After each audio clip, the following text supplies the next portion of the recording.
ladies and gentlemen, and welcome once again to another episode of the C.D. Racoola Show.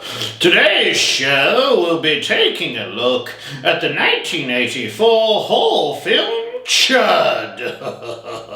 I don't know why, but I've really just been looking forward to doing a C.H.U.D. episode.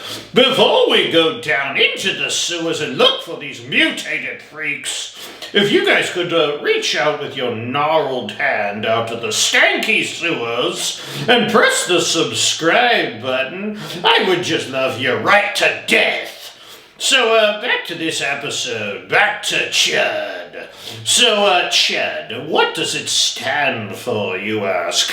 Well, it stands for none other than cannibalistic, humanoid, underground dweller. Doesn't that just sound like a movie you would want to watch? It actually has two meanings. The lamer meaning we learn by watching the film is containment, hazard, urban disposal. But I certainly prefer the cannibalistic humanoid underground dweller, and I think you horror fans out there do as well, so that's always what it means to me. This film is a tale as old as time. Corrupt government officials dump toxic waste into the sewer, transforming homeless people living there into man-eating beasts. When all else fails, when looking for a plot for a movie, the old toxic waste mutation is always an easy fix for a creature feature, isn't it?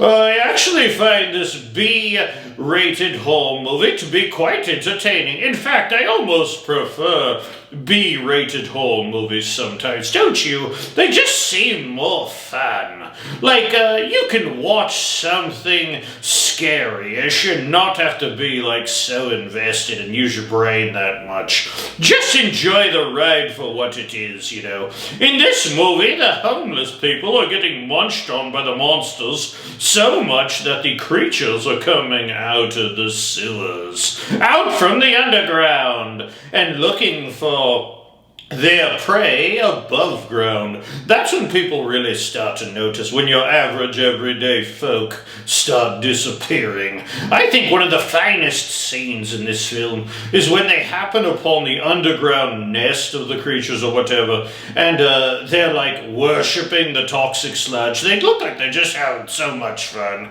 It was so cheesy in the best of ways. I thought the creatures themselves were actually pretty cool, looking kind of like almost like a Lord of the Rings orc meets some kind of alien with a big head with those glowing yellow eyes. Not bad and not CGI, so I'll take it. I mean, this film was made in 1984, and I have tons of love for 80s horror. That was a really good decade for horror, in my not-so-humble opinion.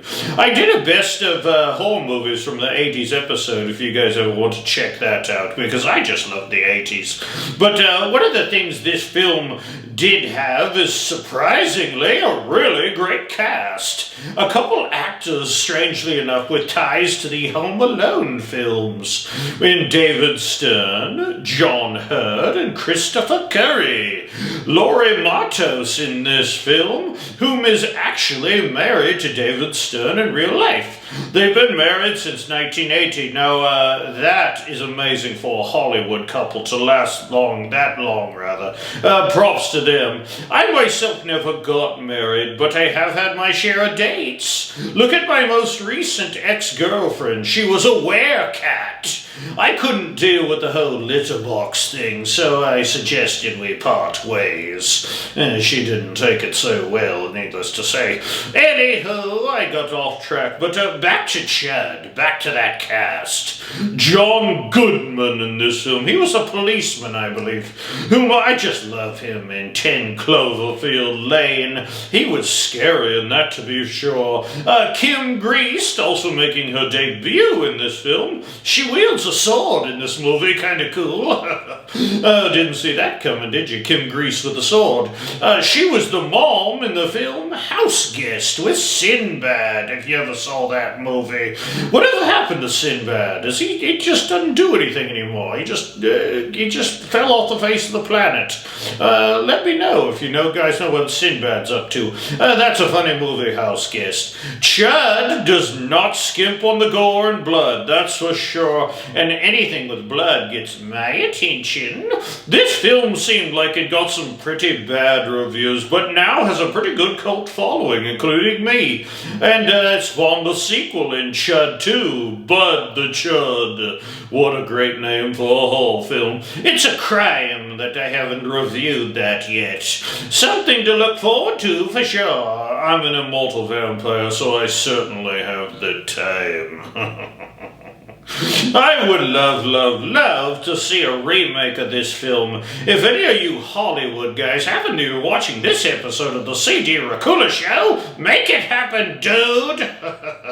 This film is going to get some okay marks on the old Scarometer. Not super scary, but I like the cast, and it's just a fun little creature feature, so why not? It didn't blow my mind, but I'm a C.H.U.D fan. I'm not scared to admit that. I would like to thank you guys out there in YouTube land for joining me here on this episode of the C.H.U.D Racoola Show. And if you could hit that subscribe button, I'd love you with all of my little black unbeating heart. Please join me next episode of the show when I take a look at the film Tales from the Crypt. Bordello of Blood. Oh, talk about fun. So until next time, my little bloodbags out there in YouTube land, the next time you find yourself facing a horde of cannibalistic, humanoid, underground dwellers deep in the sewers of New York City, just remember, when you're that deep underground, no one can hear you scream. Ta-ta, my dears. Ta-ta.